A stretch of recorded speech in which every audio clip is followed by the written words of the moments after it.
I'm Daniel from Space Lab and we build reusable rockets. I'm Daniel from Space Lab and we are going to steal the fucking moon. Tom, is that enough for you? And we just closed our first Okay. Personal computing AI? No, personal AI computer. Best products meaning the ones that is actually impactful, you know. I can really sense that there's like a unique vibe to this crowd, and we are in the middle of this wild times. Tell us about your YouTube channel. You know, I always think that maybe one day I'll be able to rap. We are going to YC. And nobody really knows what they're doing, right? nobody really knows. Yes. I have no clue. Right. Run it. Take again. Writing something on my computer and seeing something move in the real world, that gives me energy. And I think it's such a shame that you need to be an expert to be able to do that. We made $30,000 vibe coding this game, and now we're bringing it to the masses. We see that this sort of generation of founders are much more ambitious. I'm Daniel from Space Lab and we build rockets for sovereign access to space. No deal signed yet. Space up. Hello, you fucking nerds. Time to tune in. Welcome to Mad TV. Mad Lab is the fastest growing developer community for AI in the Nordics, and Mad TV is giving you a peek behind the scenes for what is happening, who's building, what they're building, what problems are being solved, and most importantly, how fast things are going. When we started out, it was because there was nothing like this. What started out as 20 people and a PowerPoint is now going to be 2,000 people this year. It's not like these people spawn out of nowhere. They were always there. You guys were always here. We just help bring everyone together. And I think you, listening to this, should feel an enormous sense of responsibility for impacting the direction of the new Nordics. So there's immense progress happening in Norway, in Sweden, in Finland, and in Denmark, all pushing towards like how can we adopt technology and how can we move faster as nations. I think the thing that all builders and founders have in common is the understanding that doing this is going to take a lot. All value is at the end of the curve. So just do the work, do the thing. Don't talk about doing the thing, just do the thing. It's a lot more fun to discuss over the dinner table when you get home that you met someone who's building rockets. Those stories carry because they are exciting. And so try to work on something hard that is exciting for others to talk about. Work on something where people would want to see you succeed. Get in for the ride. We're about to fucking go. Can I say fucking? We're about to fucking go.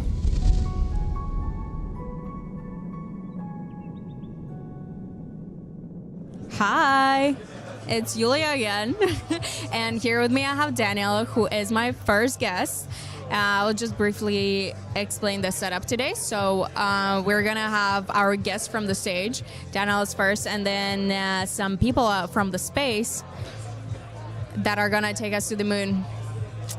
And amazing people from the audience who know their shit.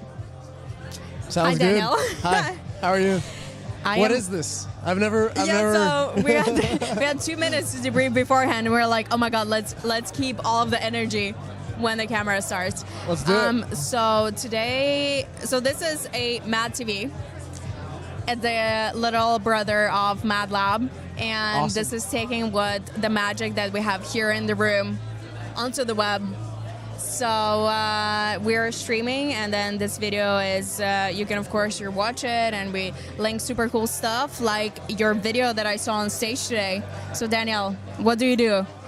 I build reusable rockets. We're a team that just got funded. Yeah. We just raised our first round, a pre-seed round, 7 million kroners, and we have a team of 13 people. We come from a student organization that's built rockets for 5 years called UIS Aerospace. So in 2025, in the summer, we launched a 8-meter long rocket called Phoenix 1, which is the video you're referencing. Which you can see in the video. And yeah, we've been building rockets for 5 years. I've always been passionate about space. I think it's, first of all, the most exciting thing to work on is rockets and aerospace technology. What makes you passionate about space? It's partly because it's fucking cool, and then also there's the part of true sustainability for Earth. We genuinely believe that there's something wrong with the way we're using resources on this planet. We're literally running out of our most used resource for energy, which is fossil fuels. When I mean energy, I mean just transportation and everything we use, like everything that needs energy. And we need alternatives to that, but we need to use that as a resource, so the fossil fuels, to get to a new place. And we think that new place is space. Do you think that time is running out of the resources we can use? Nope. Even the most hardcore climate deniers, climate change it's really deniers, hard to deny it now. but even the most hardcore ones will not argue that oil is a finite resource, and so short term, of course, in 50 years we'll still have oil, but eventually it's going to run out. So if you're thinking about it's sort of abstract to think about people living 200 years from now and trying to think that you're building something for them, but you could try and imagine your children and your grandchildren and their children and sort of your own lineage. You want to leave something, you want to leave a legacy that they can live off of. And we're not. You're quite young. What makes you want to build so far in the future now? I mean, it's challenging to be a funder, right? Well, there's something in it for me too. If we build rockets, that's going to be great for Europe. It's going to be great to have access to space. It's going to be great for Norway because Norway needs access to space. And it's going to be fucking great for me because it's really. I mean, you won't be the space guy, no? It's really hard to build rockets, and especially reusable rockets, and especially reusable rockets that go in the sea like we're doing.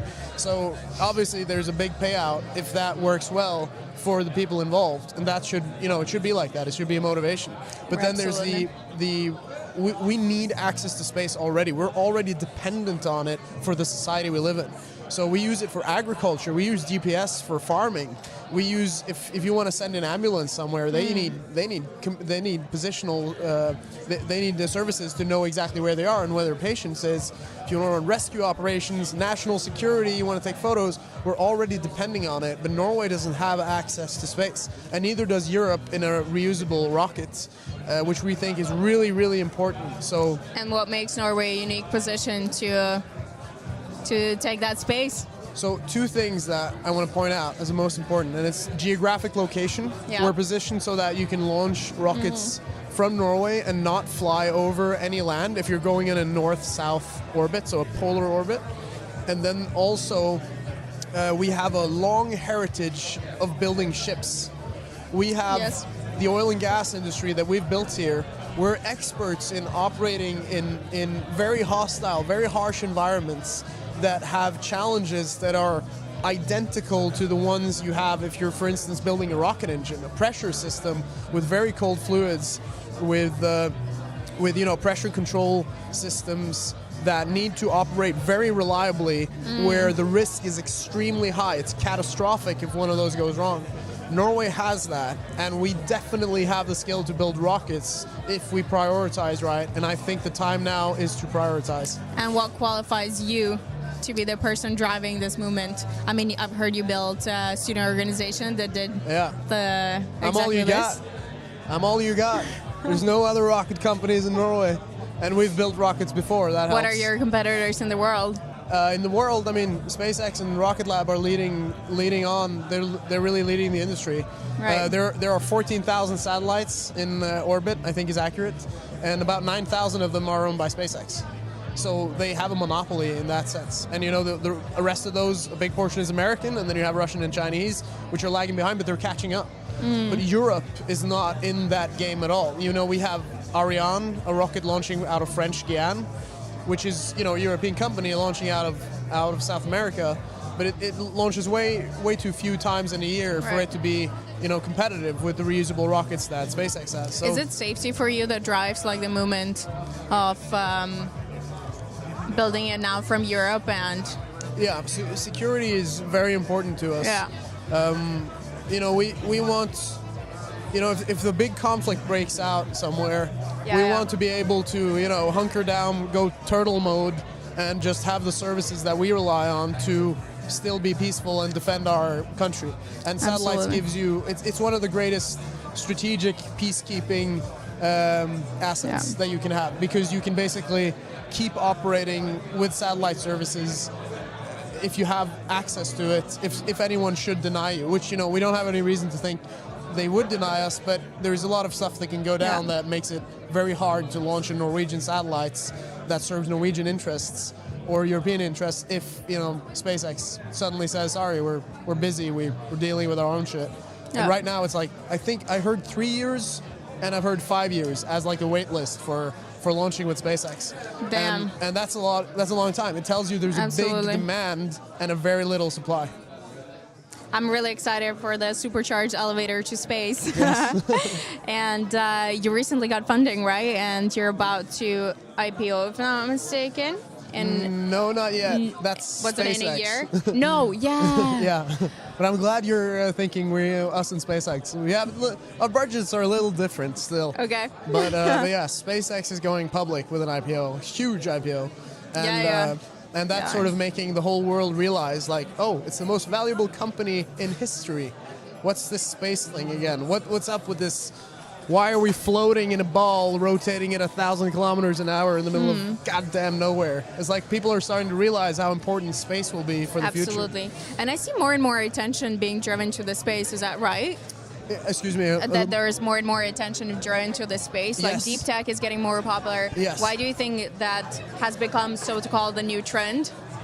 So I think what's driving this is these, you know, all these billionaires suddenly turning their gaze towards space as the new frontier. Because apps and web apps were the sexy stuff before. Yeah, and you have, for instance, Jeff Bezos talking about wanting to move infrastructure in low Earth orbit. Yeah. Now Musk wanting to build AI data centers to put in orbit, and there's a new moon race going on between, you know, the US, China, Russia to build bases on the moon, because the moon is a great staging ground to get to other places in the universe. Because if you can get stuff up there, you basically have a base where it's very cost efficient, like energy-wise, to send things away from the moon again, because there's no atmosphere, there's no atmosphere basically, and there's very little gravity. So you have a staging ground that's easy to go to other places in the universe. So, and people are realizing this now also because it's a huge industry. It's like the satellite, I think it's like $300 billion in satellites that get launched every year. And, you know, the launch market is smaller than that, but that's how you want it. You want the rocket to be cheap and then the satellite to be the expensive part. Just like when you're driving a post car, you want a reliable, cheap postal service Absolutely. car. But and what is the challenge of building cheap, reusable rockets? That's like the problem. You can, up until now, it's been almost like you can either have them cheap or you can have them reusable and expensive. Getting both is extremely hard. And it's which battle did you pick? Excuse me? Which battle do you pick? I mean, clearly they're reusable, right? Yeah. So what we're trying to do by launching our rockets from the sea, to begin with, we'll land in the sea, and then eventually we want to take off directly from the sea too with the rockets. And what we're doing with that is that we're taking a bet on that we, as a nation, can use the technology we're already using in oil and gas, and we can apply those lessons to the space sector in building something that operates much like the systems we have on offshore. And the goal of the dream of every rocket scientist right now is to operate a rocket like you do a plane. Yeah. Like the rocket takes off, comes back down and lands, and then gets refurbished and launches again. Right. Or not even refurbished, just maintained. Like you want a guy or a girl with a flashlight to go over it and be like, oh, looks good to me. Yeah, looks good. Let's go again. Yeah, let's do it again. Because it's ludicrous. Like if we were to fly to Stavanger, my hometown, and then right before we land, everyone has to jump out of the aircraft, and then the airplane ditches in the sea. That's how we've been launching rockets so far. And that's how this German company that wants to launch from Norway is launching their rockets now, and that's how Europe does it. Because to Europe, just having that asset is very valuable. But what we're doing is we want to reuse the rockets, so you're saving an enormous amount of cost because you're reusing the system. Absolutely. Now, we're not going to nail the landings on the first try, I think. If we do, I'll be very surprised. I might have to do some Hopefully crazy... to get lucky. Yeah. But we'll definitely try. And did you know it's the full moon today, actually? Is it? Yeah. Nice. We should... Yeah. We should try to land on a rocket today. Yeah, we are going to steal the moon at some point. Which, we like the... what's it called?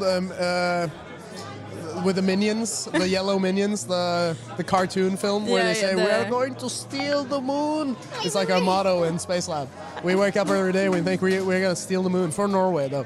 That is very exciting. I mean, I really appreciate that you take the hard battle and that you put in all of your effort into...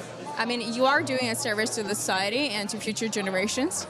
Thank you. I mean, business has to work as a function of business to pay for lives and opportunities to build it. So it is really cool that, Thank you. I love that you see it that way, and we'll try our best to. How do people perceive it typically? Like, what is the most misunderstood thing about being in space and deep tech? I think what most people misunderstand is that it's going to be they think it's going to be valuable like 10 years from now. Okay. They don't realize how valuable it is right now in their everyday lives. Right. So I've talked to people who are like, yeah, but why should you go to space? We have climate problems. And it's like, yeah, sure, but we're like in a cave. We're like cave, what do you call them? Cavemen? Yeah.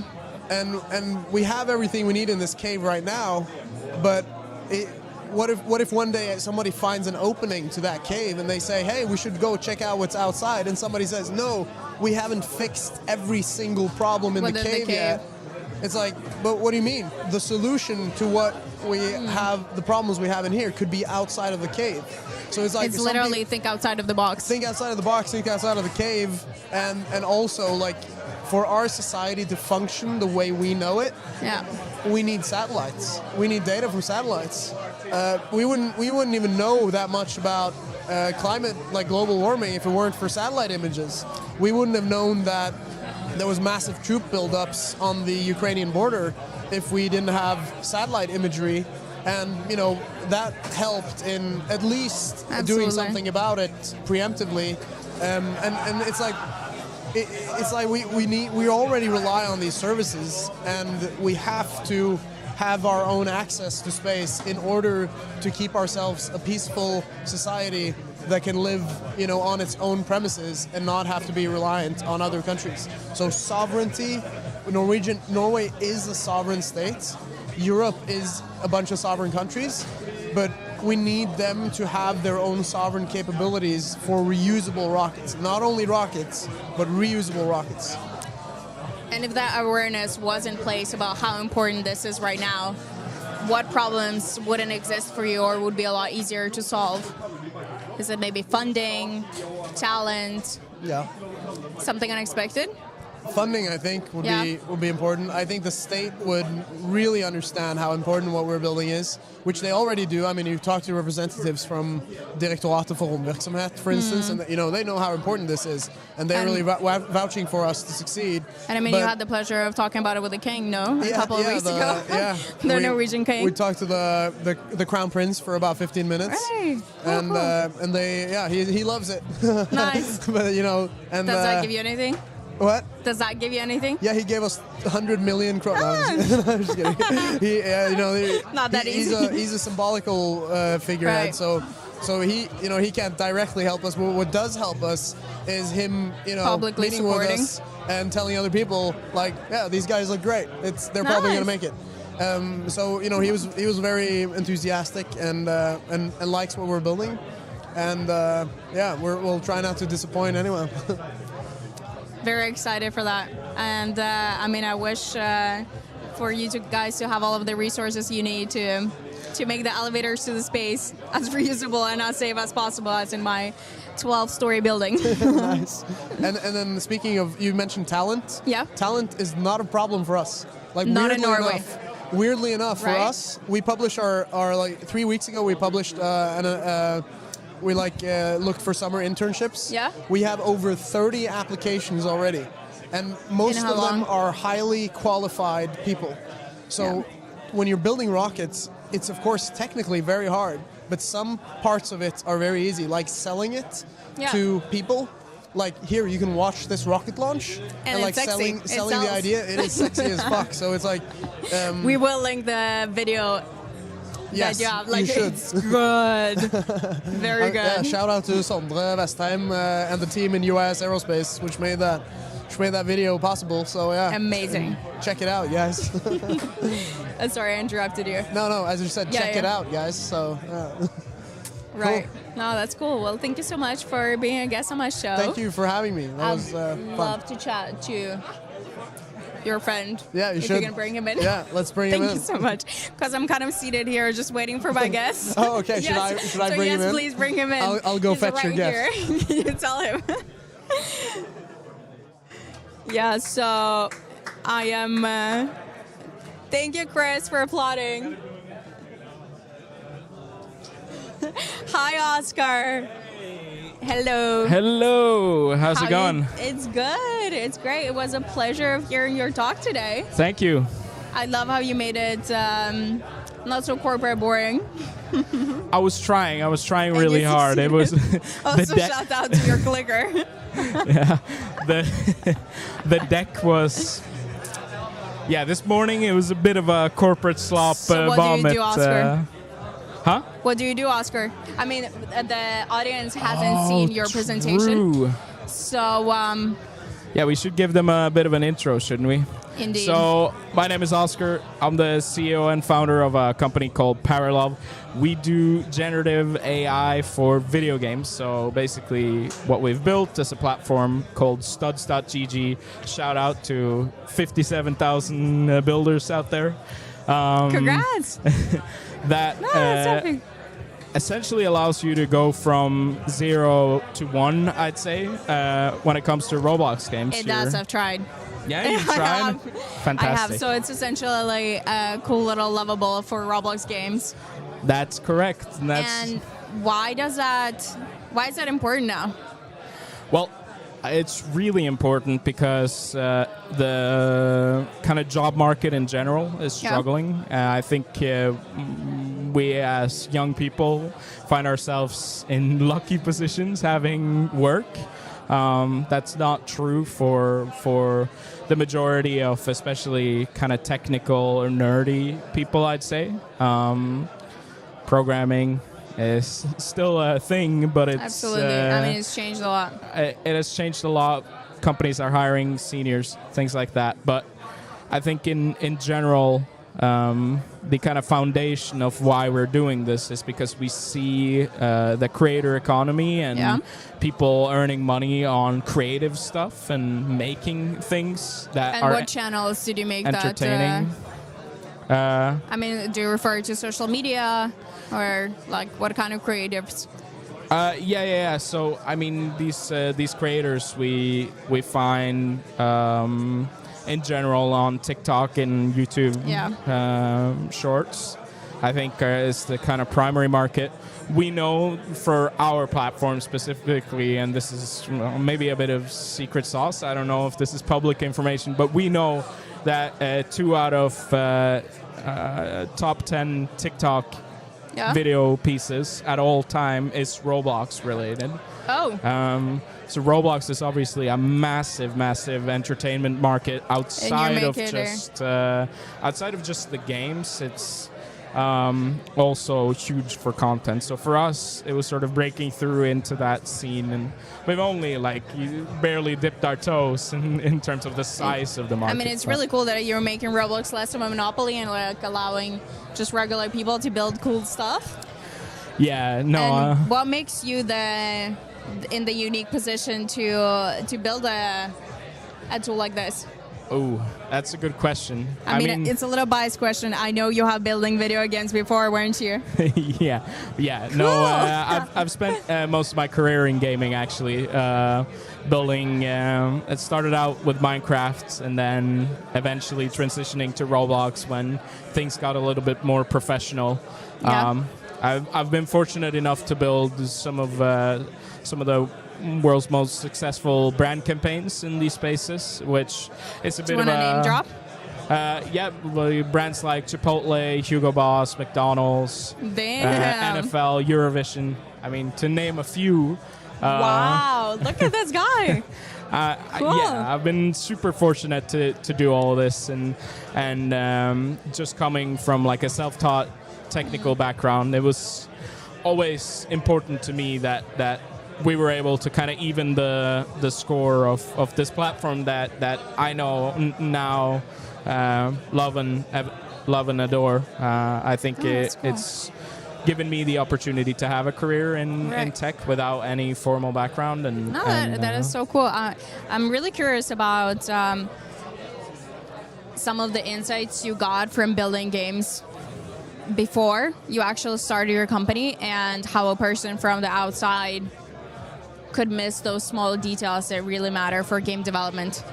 Yes, I mean, that's actually a lot of the work that we've done on the kind of culture side of our platform, I would say, is trying to steer people into making stuff that's actually great. Because... And how do you define great? It's a very subjective thing, but great is a numbers thing as well. Okay. Like, it's sort of measured in popularity, I would say, and eventually in revenue. But yeah, for us, it was sort of important to identify those elements that kind of make up a good gaming experience, and so that convert the most people and bring the most money to the creator. Yeah, exactly. Increase their revenue, but also just their shot. I mean, they're publishing to a platform that has 40,000 games published to it every single day. Damn. So it's kind of hard to stick out. And the way you stick out is it's sort of a mix between creativity, which, in my opinion, the definition of creativity yes, is something that LLMs will never be able to do. Really? So we don't see ourselves as a creative platform. Because it's run by LLMs. Yeah. And LLMs aren't creative, per your definition. LLMs are not creative inherently. The creativity comes from the human. So basically, the way I see it, creativity is when two sort of improbable things combine into a new thing. That is creativity. And I'm not pitching for LLMs to be so that I think that LLMs are inherently creative, but when you tweak the I don't remember what it's called, but like the temperature of how probable you want the next word to be, isn't that creativity per that definition? Because you can prompt the LLM to just like connect the most absurd, unthinkable. Yes and no. It will still find a non-random pattern. Like, so yes, you can. I guess you can make an LLM more creative in the math sense, but the humans are still have one leg up in the sense that our brains are made for some reason in this way where we can sort of think of two things that are completely unrelated and put them together into something awesome. And don't you think we have our own way of being predictable? We just differ from human to human. Yeah. Yeah. That's also true. But I mean, for us, it's really all about enabling that process, right? Of someone coming up with something that is improbable and trying to take that to life, right? Which is notoriously hard because when you're trying to tell a model that is ultimately built to actually do something that's probable to deliver on something that's improbable, it can sort of go on weird paths. So a lot of our work has been sort of building a product that actually translates that improbable thing into something that's more literal. Right. And I have a very literal example for you of a game I built. Okay. And I want you to critique it of why it turned out shit. The context is I've never played Roblox games before. So I don't know what is the typical setup of like what kind of like goal or mission you'd have. But I was preparing for this talk and I was like, okay, I just have to make something. And I got into this funny situation where my cat spilled a bunch of glue and its tail got covered in glue. And then we didn't notice it for like half a day, so it walked around the house. So you can paint the picture from now on, right? It's walking around the house and the gluey tail spread the glue around everything in the house. And then me and my little brother showered with the cat, and we didn't have any cat shampoo either, like 3 times. And this was Easter holidays. Yeah, fantastic. And my mom was out of the house. Just a grand old time. I literally just told this story to, like, I inputted it literally on voice into your guys' platform. And it was very boxy. And you just, like, walked back and forth to get the cat, and then the game was over. Interesting. How do I make this into a cool game? Wouldn't it be a cool game? Yeah, I mean, what would be a cool game in relation to cats and glue? So the way to think about game development in general is that you want something that's repetitive, usually. Right. At least in our genre of games, casual games, Yes. which is what Roblox is largely. It's about something repetitive. So in this case, I mean... Can you give an example, like Subway Surfers, where you just keep doing the same thing and get better at it? Yeah, exactly. But also like a situation, a game that we've built, which is called Fuel a Rocket, which I mean, relevant to Daniel was just on, you know. But it's essentially just fuel cans spawn around the map. You bring them into this thing, this bowl where you just kind of throw them into. It fuels a rocket, and then eventually the rocket takes off, and you do it all over again. So repeatable. What's the second tip? I mean, keep it simple. Just use fewer words to describe what you want. Right. Is it more important to describe like the intention rather than the look, or? I mean, yes and no. I think for studs specifically, the way I always pitch it to users, and we have sometimes users in our Discord. If you're trying out the platform and struggling, you should join our Discord, by the way. It is really cool. There is actually a community, and and we try to get in there on a daily basis and help people out. But what I usually tell people to do is to focus on the actions first, you know? Okay. Because if you can describe sort of the actions of Fuel a Rocket, for instance, you the player picks something up, they submit it somewhere, and then an event happens when there's enough of a thing, you know? Right. That is kind of the bare bones description of that game. And then you can style it and sort of build upon it it afterwards. Thank you for sharing that. I mean, I'm really looking forward to building another game. Yeah, I look forward to seeing it too. And I'll send it to you. Thank you so much for sharing this. See ya. And I mean, it was so fun to test out and make a game. I genuinely felt a little like a kiddo. And now we're going back to space. Hi. So we're going to have to talk with mics. Fantastic. Very close. Julia. Halvor. Nice to meet you. Very nice to meet you. So I heard you're from the space. Yeah. Yeah, I am. What is it that you've done in that area? Well, I helped create Propulse NTNU, which is a student-driven rocket lab in Trondheim. It's very similar to what Daniel Warming has made. In Stavanger. In Stavanger, yeah, correct. I'm a very space. I'm like a space fantast. I love rocket engineering. I love creating stuff. I love building. I love Lego. And I thought to myself that what is kind of,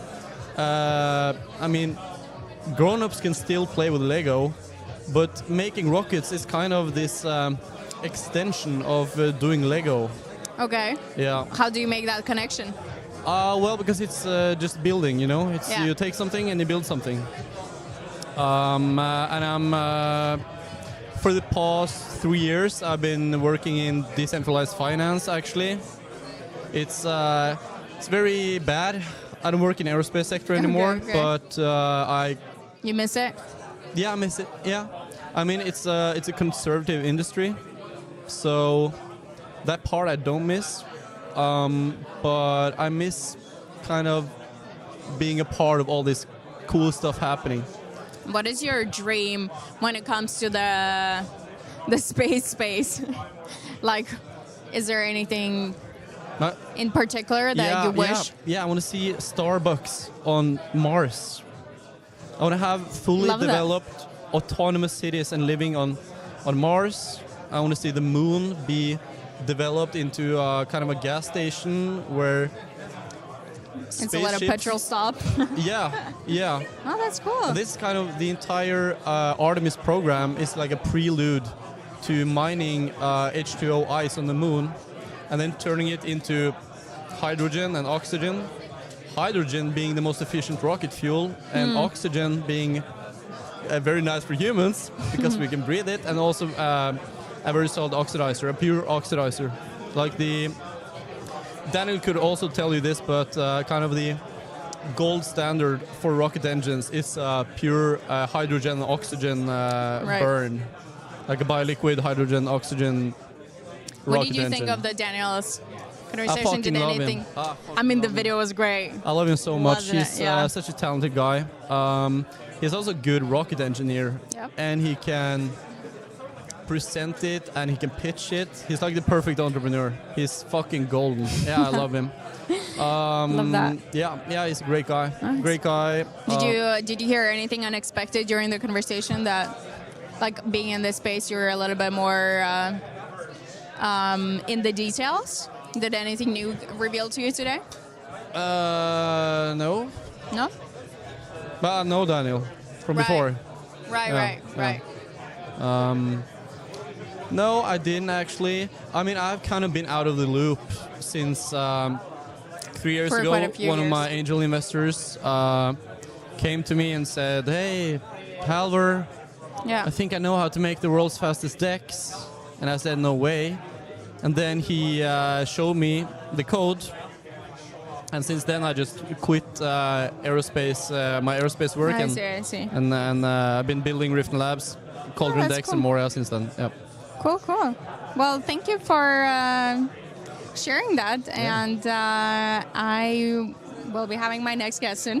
Yeah, good. Thank you. Thank you. See ya.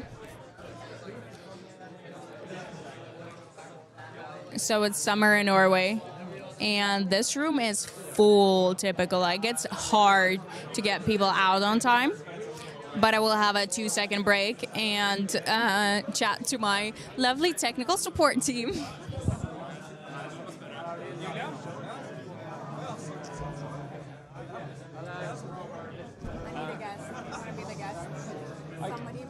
I can be the guest. You don't want me as the guest. Oh, Martin. Oh my God. Martin. I got him. Thank you so much. And we got a guest.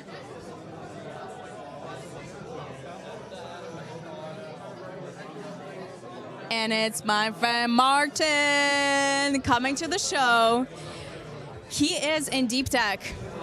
Martin, you have to use the mic, and you gotta keep it close. Thank you. This Thank is you. great. All right. So, Martin, you are in deep tech, a little bit further from the space. I'm a bit closer to the ground, you can say. Yeah. What is it that you do? We solve self-driving industrial machines with Yes. a retrofit kit. So we install compute, we install sensors, we build the integration with the machine, and we install it on existing machines and make them So self-driving. you're a little cool computer that installs instead of the human. Yes. Or in additional to, I would say also. Yeah. Well, instead of a human sounded cooler. What?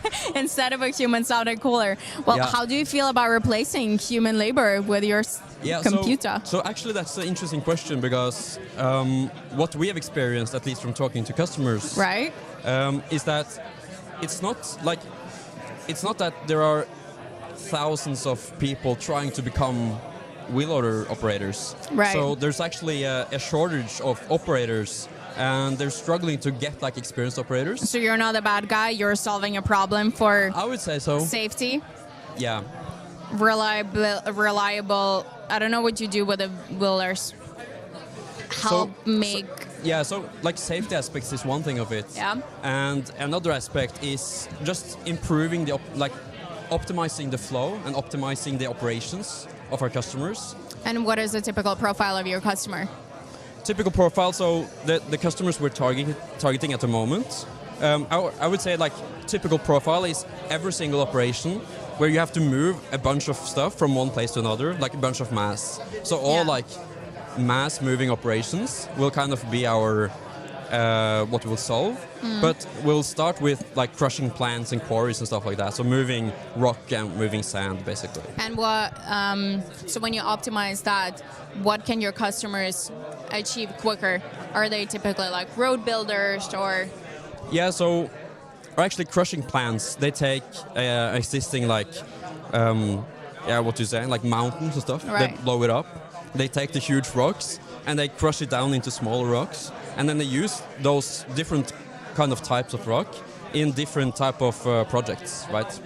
And so what we want to do is we want to make it cheaper for the people running the crushing plants to run their business, basically.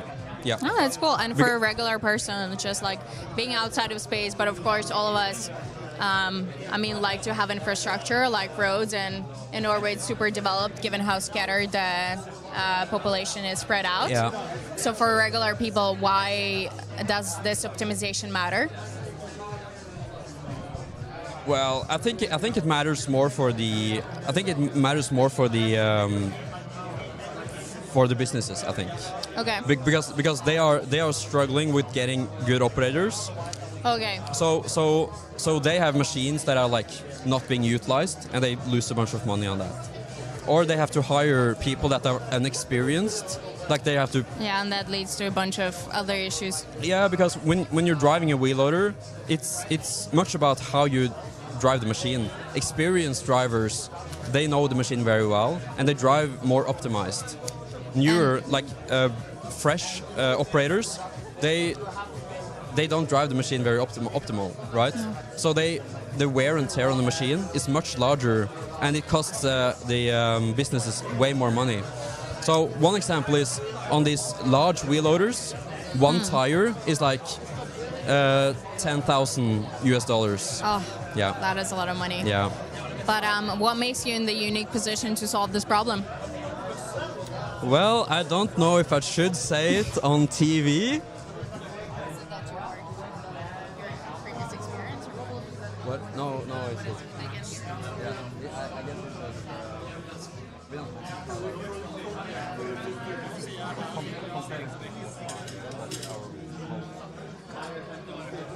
So this is why they succeed, and next month.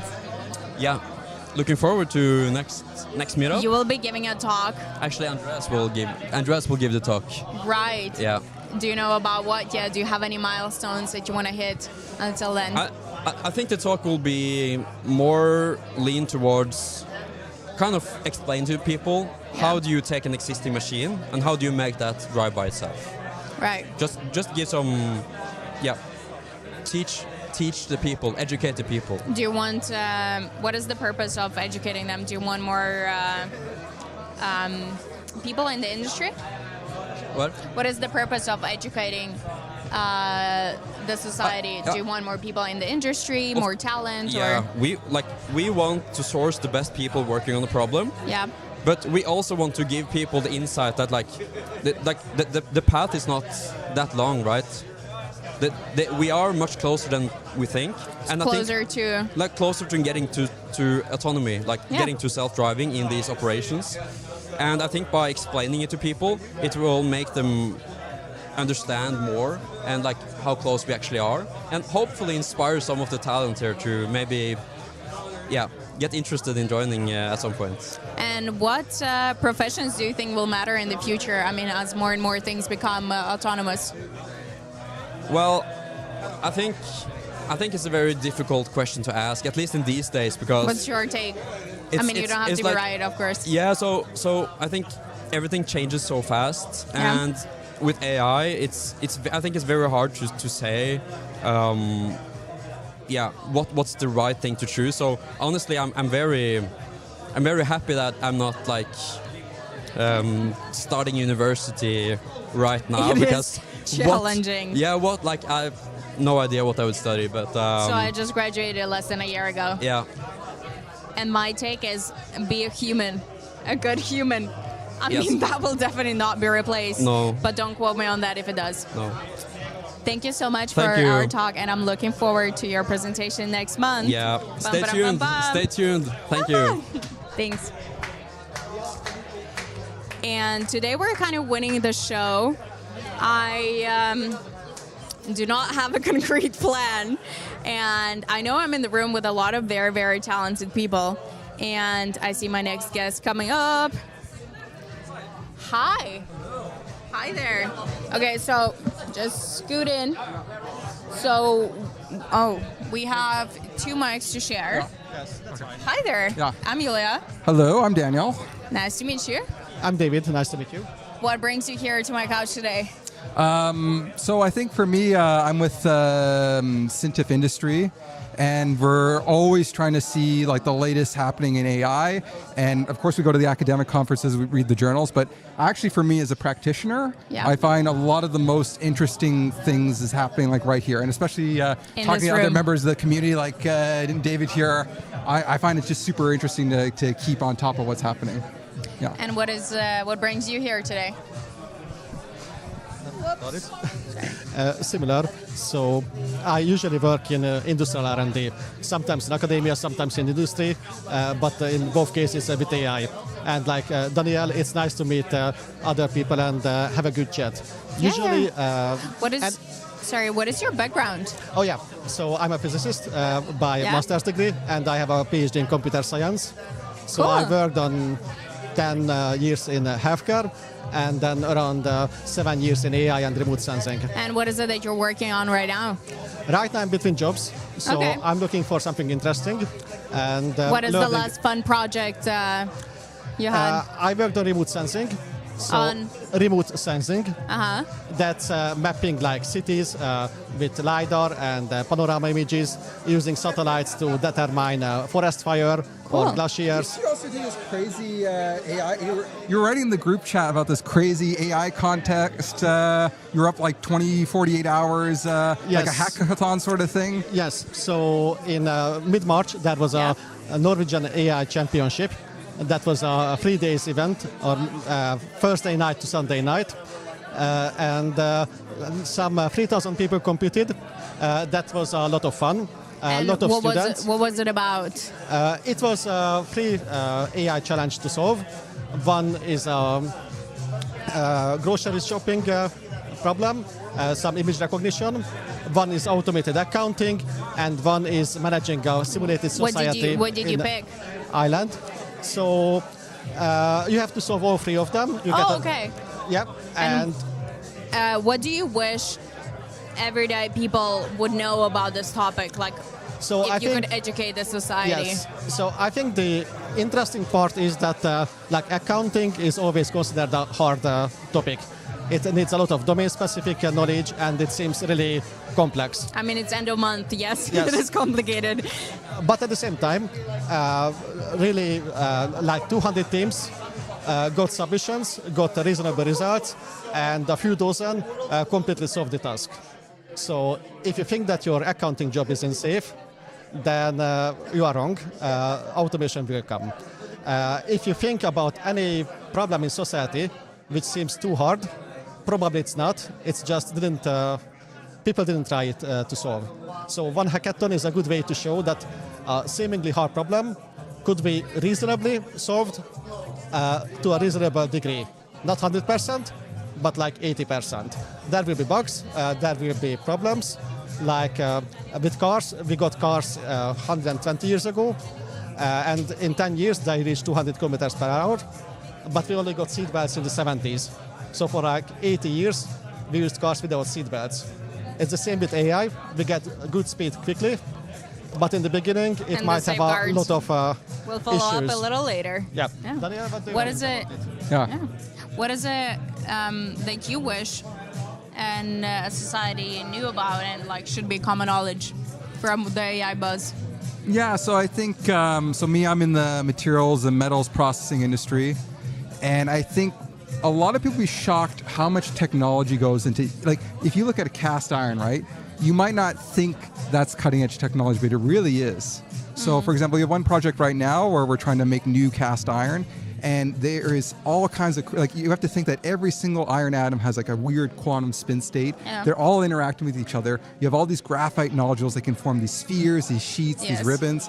You have like tiny amounts of chemicals. You add like 1 per million, 1 per billion, totally changes the morphology. And this goes into sort of the everyday products you see.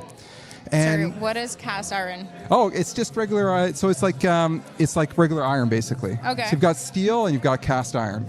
And so there are many products, for example, if you want to make like maritime products or, construction materials, if you think of it, it's just sort of like regular construction materials you think about. Okay, Yeah. and that is cutting edge because of how hard or like, I would say because everything is atomic in nature. yes. So if you want to make something big, you have to understand how the small things work. And getting the small things right is really tough and really tricky and really complex. And there's just like a very rich and tough and exciting inner world of all the everyday products you see. The same thing, I work with aluminum, so like the same sort of story there. I work with battery materials, a story there. So there's a really complex and interesting and tough problems going into all the things that you sort of, melt in the background you might not think about, but they have their own weird And you've little... been in this space for a while, right? And how has AI impacted that and Yeah, so... has it bridged some gaps? Yeah, for sure. So I think it helps in a couple of different ways. I think the speed and quality of the software we can deploy to understand these things is way better. So for example, in my field, there's like 50 different modeling tools. They each do their own little like small thing. The fact that you can sort of drip in and out and use all the tools like to understand the different scales of complexity very easily is really nice. And then in my area, I'm really interested in atomic mechanisms. Well, it turns out that you can use machine learning techniques to really speed up these simulations. So instead of getting maybe, I don't know, a few femtoseconds of simulation time, you can start to get into like real world, Nice. processing maps. Yeah. And Quick question. So, like 10 years ago, I guess your AI use was close to 0% because we didn't really have two good models. There were some machine models, but not too many. So, what would you predict 10 years ago? How much AI would you use today? Because for me, it's way beyond my wildest dreams. So, I felt that it will change like 20% of my work or something, but it's close to like 80%. Of course, I work with AI implementation, so that's a bit niche. But so how is the percentage for you? How much do you use it daily? Because it's very domain specific. The models are not trained for this special field, and still you get a lot of use of it. So It's, I guess I started specializing in machine learning a while ago, but even then it's a lot higher than I thought it would be. So, I think especially for coding, I mean, okay, there are problems, you have to be careful, but I would say the quality of the models is way better than I thought they would be. And I think in terms of sort of, I use it quite a lot. A lot of people I know use it quite a lot.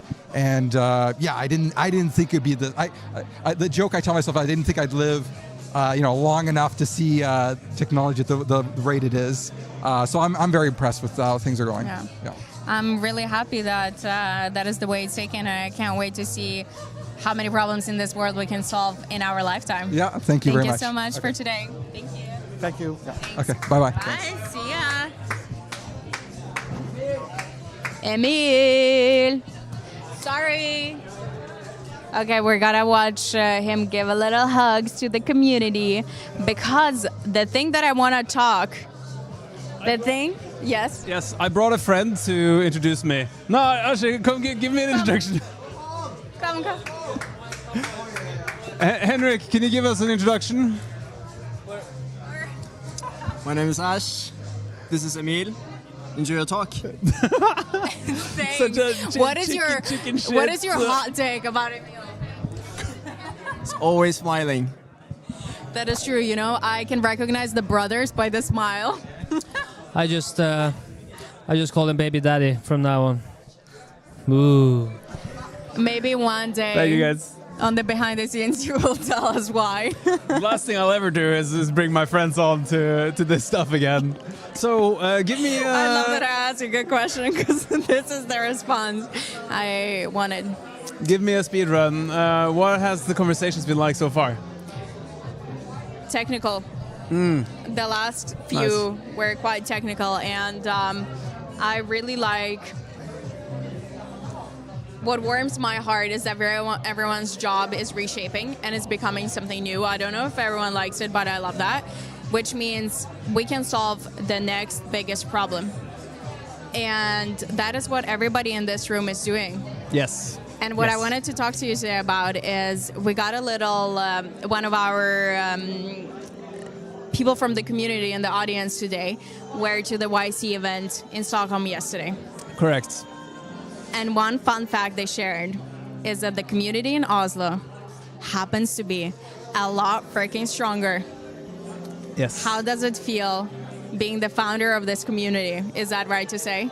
It's co-founder, is right to say, but it's on the back of a lot of talented people. So I'm incredibly excited to sort of see the promise of Norway come to fruition, right? Because we all knew that there are so many talented people distributed across Trondheim and Bergen, Stavanger and everywhere. And now finally they sort of see each other and go, should we do a thing together? And oh, should we do something bigger together? And oh, is this camera on? And all of them are. What you've seen today, right, is Daniel come on and talk about, I'm sure, material sciences and the stuff that he generates. Daniel's been here talking about rockets, because fuck yeah. Martin about self-driving. Like, come on, there's so many talented people, and I'm just happy that they choose to spend their time with us. And I'm really thankful that you have built such a community, because really it's a network. And you have, I don't know how to put this technically correct, but the connection between each node is so strong that the speed of iteration is instant. You have myelinated these connections, and I really appreciate that. Myelinated. So it's, you know, on neurons in our brain, there's like a lot of myelin capsule. So myelin is the white stuff around the arm on the axon? That makes it go instant. Yes. So you... I'm the myelin. I'm the white stuff. Is that what you're saying? Yes, I thought about it, and then I took a step back. Thanks for that, baby daddy. I don't hate it. Thank you. Thank you. If there's one clip that leaves from this, it's going to be the baby daddy nickname. Yeah, I think that... so Abdeltif was on stage referring to Stockholm as sort of the Silicon Valley of Europe.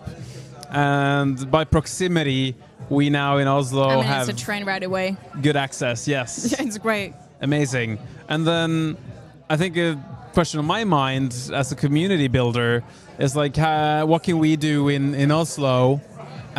Should we compete directly with Stockholm with what they're doing, or can we build something unique of our own? I mean, it's an interesting question to raise today, because I think it was so unique how he highlighted how strong a community this became. So in a way, you have a competitive advantage of keeping it a tight-knit community, which really feels like home and helps each other out. Because if you scale, the competition is going to be hard, and do you want a dog eat dog world in this room, or what do you want? You know? Yeah, I think it's cool to see sort of the trajectory, because when we started out, there was no one else doing this. And so it's sort of like a blue ocean for the business school people out there. And when you start out something that has network effects, such as a network, you quickly sort of grow to become the thing. And currently, we are a good thing in Norway. But this week, we also hosted our first meetup in San Francisco. I saw that. Yes. And so there, we're suddenly a small fish in a big pond. And I think we want to try that out too. Keep trying that out. These are not mutually exclusive things, right? And in a way, this can be the home base. And I'd love to invite everyone here to come to a meetup in San Francisco. Right? I'd go. Let's just get some tickets. I'm down. Let's get some tickets. For real? Yeah. Funded? I'll work on it. Nice. Request noted. And, so wait, if we do the maths, like how much are the tickets to San Francisco? Depends how many young people are in the room, because the youth tickets are very well priced. Child trafficking feels, borderline. I'm not a child, but I get the cheap flights. We'll do the maths later and come back to it, but I'll see what I can do. Yeah. And about the space. Can I announce your surprise? Not yet. We'll punch something out. We did share something very secret to the audience here. So this is a very authentic and unique place, and you want to be inside of this room and not behind the screen. I think you will, if you're here in the room, you'll be able to learn stuff that you wouldn't outside. But also get access, and you actually have your voice matters, and you shape this. Do you feel at home here? Hell yeah. I actually basically live here.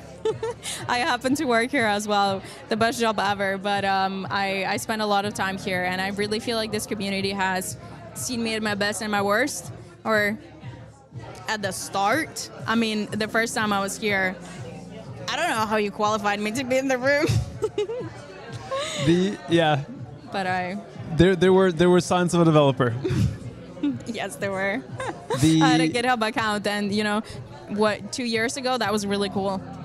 Can I share a story about how we got to know each other? Yes. So when we did an awesome speaker, his name is Arjun, and he's now head of AI at Nordic Semi. He came on stage and he brought his 2 young children. I think the intention was good, but I'm sorry, Arjun, it was chaos. It was. And you very kindly were like, hey, can I help out?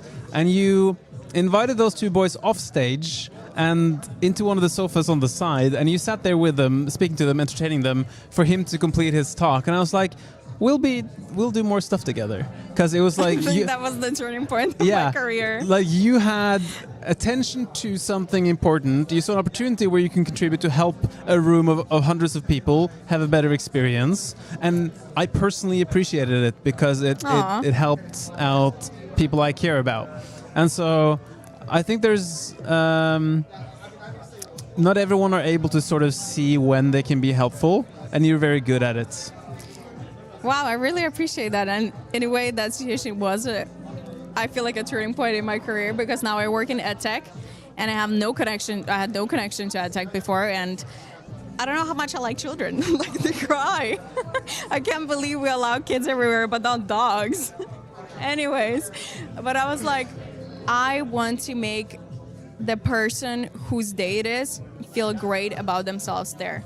And the audience was laughing. It was very cute and very giggly, and I don't think the audience had bad intention. But the dad, I'm sure he was stressed out. Like, you have 2 toddlers going crazy, and he has a talk. He has a responsibility to deliver content.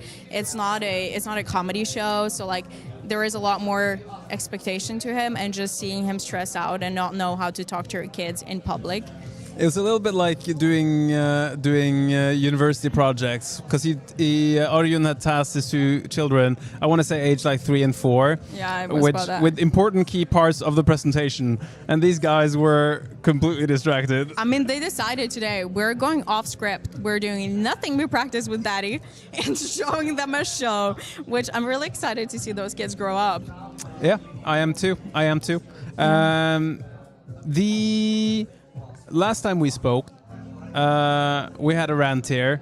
If you want to sum up the conversation on streams today, what have you learned? Deep tech is becoming a lot more accessible, and the barrier to entry is a lot lower. And I think I see a trend of demonopolizing spaces by giving more opportunities to individual creators. And it's more than ever important to tap into your own talent, to build your own leverage, because the most important thing you can do today is be human. I am a human. Very good. You qualify. You won't. Yes. Do you want to scooch into into the frame? I was told to sit on the side of the couch and yeah, just join in on the conversation. What are you guys talking about? What's your hot take? We have 2 minutes. My hot take? Yes. What does that mean? What thing do you believe that others don't, or where do people seem to agree and you disagree? Be it space or not. So to break the space thing that we're talking about, like circle back on. It's been out of space. We have 2 minutes. Yeah. Okay. I think religion is onto something. Like religion has, for thousands of years, capitalized on faith, having faith in what you do, and that faith doesn't have to believe that you literally are convinced that what you're doing is, gonna succeed. You just have to believe it, and you can actively choose to believe it. So it's like, I don't believe in any of the world religions, but I think there might be some spiritual aspect to our existence, and we can, we. Are we? What are we not? That was a sign from above to stop. Shut up, Daniel. But yeah, I think we've sort of lost. We've sort of lost something there, which religion has sort of capitalized on, and now that people are losing religion, we're like, oh, we don't have faith anymore. We don't believe. But that's like one of the most powerful things that humans have had. Like, you have to believe that you're moving towards somewhere better. And religion is great at that. Like, they tell you do good, you literally go to heaven for eternity. It's like, oh, fucking great. But like, we have to believe that we're moving towards something better in order to get up in the morning and do something big. And that's like, yeah, I think faith is important. I watched a room of hundreds of people today get literal chills as they saw your rocket engine fire and your rocket launch. And it's one of those moments where a group of people go from not believing to suddenly realizing, like, oh shit, you can do this stuff, and you can just do things. Yeah, you have to do it one step at a time, and you have to essentially believe that it's going to work. And there's a bunch of reasons you can be wrongly convinced for the wrong reasons, believe that it's going to work. But like, if you can genuinely decide that you're not going to give up, you're going to find a way to do something, whatever that means. Like, you just have faith in that. Have faith in the fact that you've decided not to quit, and that's a start. And then you can start having faith in other things. Like, okay, I have faith that I'm going to get through this week and deliver what I said I'm going to do this week. And then you can maybe do the month, and then you can do the year, and then you can start believing in, holy shit, maybe 10 years from now, I could be somewhere completely different. This is so deep. We went deep. It has given me... This is what deep tech is about. It's about emotion. Raw emotion. This might go really wrong given the start of this conversation. So, if we want to wrap this up? Yes, I want to hear your last take on how do you define your faith, your belief that you wake up with every morning. What is it, that internal talk? you have to start with the end in mind. So you have to decide what's meaningful to you, whatever that is. I think it's using technology to make a better world, because we have a bunch of technical challenges that we can find technical solutions to, and you have to know what you want and then aim for it. So you have to start with the end in mind when you wake up in the morning. What is the end in your mind? World domination. No, I'm just kidding. Moon domination. We want to steal the moon. We're gonna steal the fucking moon. No, I think. Thank you, guys. Oh fuck. Come on, clap with me until the ending. That was a terrible ending. No, it's still on, isn't it? Wait, we can see what's on. This is not a terrible ending. Say your. Oh, we're still on? Oh, the disclaimer. Is this thing on? The disclaimer is that the end for me that I have in mind would be a world where we live in peace and we're exploring space and we're venturing out, having our adventures and our battles in other ways than fighting each other here on Earth. That would be beautiful to me. And space is a and space is a great unifier because it brings people together across borders. And it makes you pursue something. Like even the Russians and the US, in the height of the Cold War, they still cooperated in space. Because it was like, it would be great for us to have a way for our astronauts to save each other if something goes wrong. So even they put their ideological differences aside to cooperate in space. And that is the faith. I think there should be a Geneva Convention sort of thing that you are not allowed to do war in space. So we can that would be great, because that would be a problem if we start doing that. The end. That was great. Hopefully that won't be the end. The start to the start.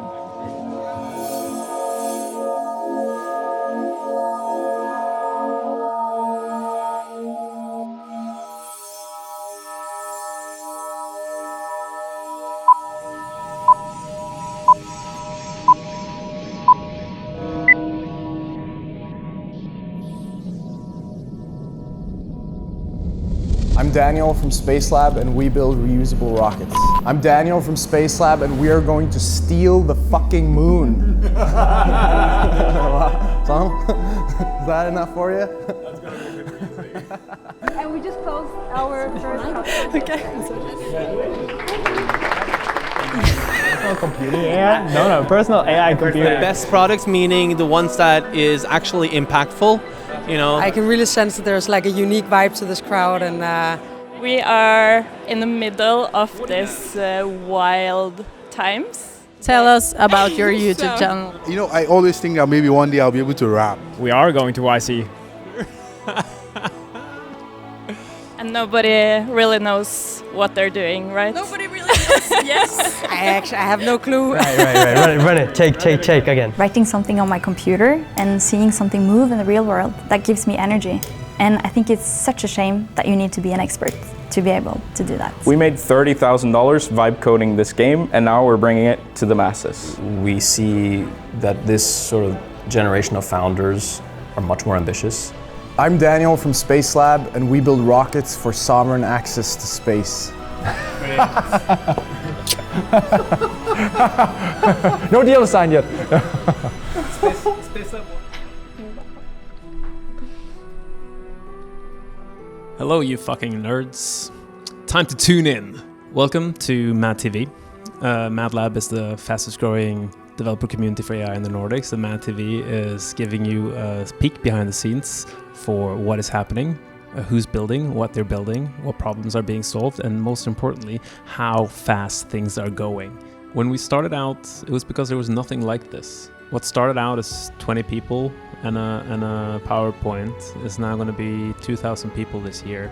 It's not like these people spawn out of nowhere. They were always there. You guys were always here. We just help bring everyone together. And I think you, listening to this, should feel an enormous sense of responsibility for impacting the direction of the new Nordics. So there's immense progress happening in Norway, in Sweden, in Finland, and in Denmark, all pushing towards like how can we adopt technology and how can we move faster as nations. I think the thing that all builders and founders have in common is the understanding that doing this is gonna take a lot. All value is at the end of the curve. So just do the work, do the thing. Don't talk about doing the thing, just do the thing. It's a lot more fun to discuss over the dinner table when you get home that you met someone who's building rockets. Those stories carry because they are exciting. And so try to work on something hard that is exciting for others to talk about. Work on something where people would want to see you succeed. Get in for the ride. We're about to fucking go. Can I say fucking? We're about to fucking go.